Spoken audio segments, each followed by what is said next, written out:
बोल रे पिट्या, काय कॉम्प्रोमाइज करायची? रावल्या, मित्तल माझा माणूस आहे.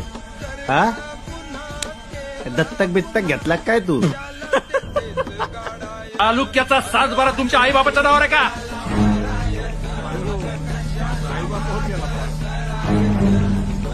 मग कुणाच्या आई बापाच्या नावावर आहे तेवढं सांगा, म्हणजे 7-12 रिकामा करून घेतो आम्ही.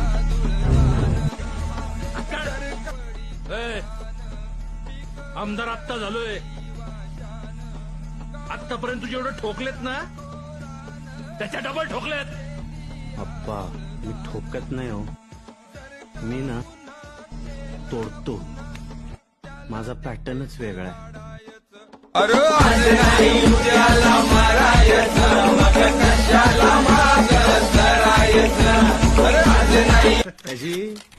अशी टर्कन अशी